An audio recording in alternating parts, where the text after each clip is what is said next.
राम नाम की माला जपते हुए गोमती देवी का पूरा ध्यान फोन पर बात करते हुए अपनी बहू तानिया पर था। थोड़ी देर बाद तानिया अपना पर्स उठाकर बाहर जाने लगी तो गोमती देवी ने उसे टोकते हुए कहा, बहू कहाँ जा रही हो इस वक्त?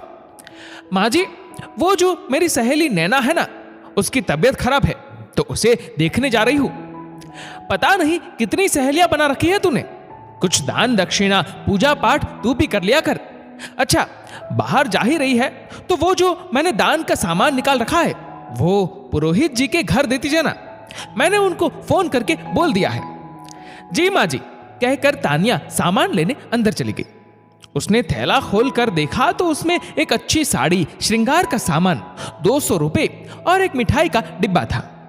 बाहर आकर उसने अपनी सास से कहा, माँ जी ये सब सामान दान के लिए ही है ना? हाँ बहू, और नहीं तो क्या, हमारे पुरोहित जी शहर के बड़े पुरोहित है, ऐसी वैसी दान दक्षिणा नहीं लेते, गोमती जी ने गर्व से बोला। तानिया कुछ सोचते हुए सामान लेकर घर से निकल गई। अपनी सहेली का हालचाल पूछने गई तो उसकी तबीयत कुछ ज्यादा ही खराब लग रही थी।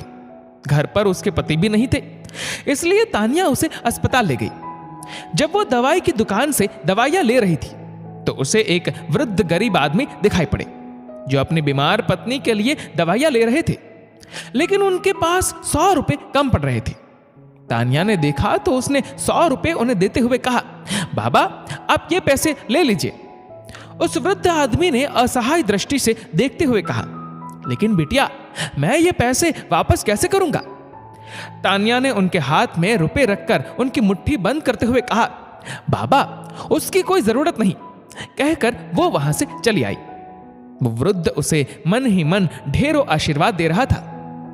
रास्ते में आते वक्त तानिया ने देखा एक जगह कई लोग जमा हो रखे थे। तानिया ने भी करीब जाकर देखा तो वहां फटे हाल एक मजदूर महिला दिखाई पड़ी जिसकी गोद में एक बच्चा था जो रो रहा था। हलवाई की दुकान वाला उस औरत को जोर जोर से चोर चोर कहकर डांट रहा था। आसपास खड़े कई लोग उस पर हंस रहे थे तो कई लोग उसके फटे कपड़ों में झांक रहे थे। तानिया से उस औरत की हालत देखी नहीं गई। वो उस औरत को वहां से निकाल लाई। उसकी सास ने जो साड़ी और दान का सामान दिया था, तानिया ने वो सब उस मजदूर महिला को दे दिया। वो महिला खुशी से रो पड़ी और बोली, धन्यवाद मैडम जी, मेरा बच्चा बहुत भूखा था। वहां दुकान पर कुछ खाने के लिए जिद कर रहा था, लेकिन मेरे पास पैसे नहीं थे। मांगने पर उन लोगों ने मुझे चोर चोर कहना शुरू कर दिया और लोग इकट्ठा हो गए। घर वापस आने पर गोमती देवी ने तानिया से पूछा, बहू पुरोहित जी का फोन आया था, वो दान तुम अभी तक पुरोहित जी के घर नहीं देकर आई? माँ जी, दान मैं बिल्कुल सही जगह दे आई हूं, तानिया ने संतुष्टि भरी सांस लेते हुए कहा।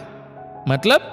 गोमती देवी ने चश्मा नीचे करते हुए कहा, मतलब जिसे उस दान की जरूरत थी वो उस तक पहुंच गया है।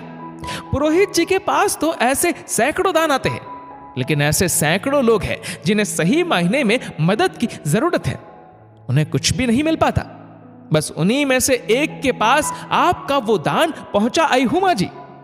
तानिया मुस्कुराते हुए अपने कमरे में चली गई और गोमती देवी अपना सर हिलाते हुए बड़बड़ाने लगी, पता नहीं ये पगली कब दान पुण्य करना सीखेगी।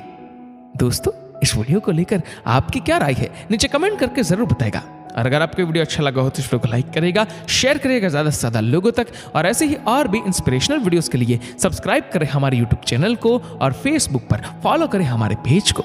धन्यवाद।